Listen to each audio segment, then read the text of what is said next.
小兒潘君上 Vincent 潘啊，幾年前咧就曾經將佛家嘅般若波羅蜜多心經咧就翻譯做英文。經裏邊色即是空，空即是色，色空點樣翻譯咧？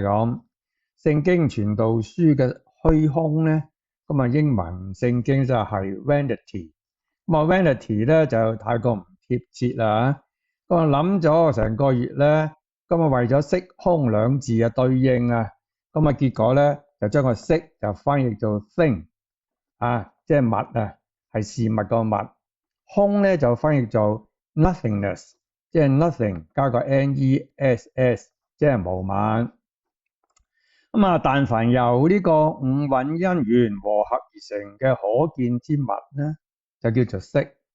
不過咧，佛家同時相信啊，凡物一經形成嘅話咧，就一定脫離唔到瞬即係秒秒鐘不斷改變嘅鐵定嘅規律。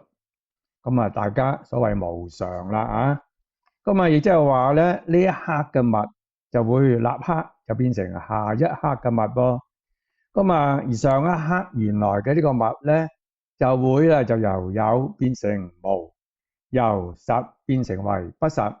由色就變為空，由 thing 變為 nothingness。由於色又必會黐住個空，空又必定咧攬住個色，色空一體，真係色即是空，空即是色啦不過要注意嘅係咩咧？就係呢個物響當下咧就未必一定係唔存在噶。想大家明白一啲咧，小弟膽敢咧妄自喺呢度舉個例A 君出世時咧係個8磅重嘅 BB， 不過第二日咧佢就重咗 0.1 磅，就變成咗 8.1 磅嘅 BB。昨日原來8磅重嘅 A 君 BB 咧。